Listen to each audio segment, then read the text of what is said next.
I want to tell you a little story. My phone went, and it was one of my private clients, and she was really in a lot of pain in the back. Her back had gone and she couldn't move it. It had been like that for a few days. So after me telling her off first, because as a private client, one of the perks that you get is when you're struggling, whether that's physically, mentally, emotionally, spiritually, you get to reach out, and the sooner you reach out, the sooner we can resolve things. So anyway, she finally got in touch with me and wasn't feeling the best, because you know what physical pain's like. It's exhausting, debilitating, and obviously it stops you in your tracks. And it does that for a reason, to get your attention.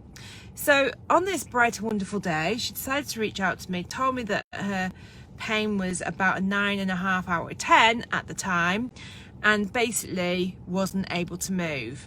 So I did my normal thing. I instantly went about investigating how this had actually begun. Now, obviously it was a physical experience that she was having, but just because it's a physical experience that she was having doesn't mean to say that the cause of it was physical at all. So I did my normal thing. I did my Inspector Clouseau of the body and started asking her questions about when it happened, how it happened. And often with these physical pains, back pain, your back going, suddenly a weird ache turning up in your neck or shoulders, there isn't really much that's happened. Sometimes it can be you're lifting heavy things and you put two and two together and you think that that's the reason why. But often it's like you've literally just turned around, or you've stood up, or you've stepped down from something you do all the time, and it goes. Now, the body is a direct reflection of your unconscious mind, and everything that reflects in the body reflects in the mind. There is never a situation that's happening in the body that isn't also happening in the unconscious part of your mind. So bearing that in mind, I then set about asking her some questions about what she'd been up to. Now, each part of the back represents a totally different emotional trigger. So for example, lower back is always, let's go back a step. Backs, right? Without a back, we would have no support, would we? We'd be like a jellyfish. The back is the backbone of life, isn't it? It's the thing that like backs to where we've been, so it's behind us, but it's also the thing that holds us together. And without it, well, yeah, we'd be a mess. So the back is support, and it is the bone of life, if you like. It is that part of us that is integral to taking steps forward.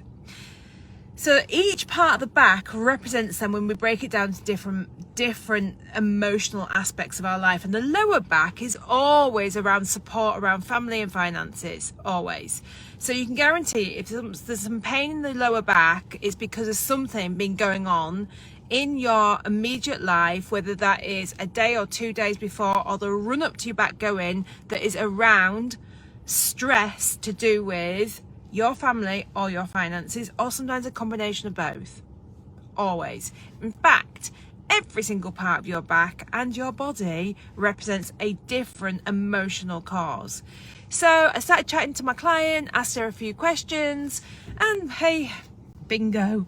It just literally, before it went, she'd been having a bit of a set to with her son and been shouting at him because he hadn't been doing what she'd asked him to do, and this had been a build up and blah blah blah. But meanwhile in the background there was other things also going on.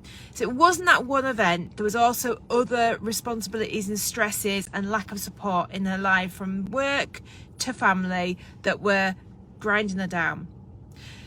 So once we identified this and we spoke about it, and it became very clear that the back was representing that she was made to stop still because she needs to make some changes, and part of that was saying no to certain people, and part of that was to delegate certain things back to the right people, and part of that was to also be able to step into feeling supported again. And so we addressed these different things, and I took her through the freedom alignment process, where we basically dive straight into the unconscious mind. We address the unprocessed past trauma and stress that's stuck in there, finish the cycle, and hey presto, guess what happened?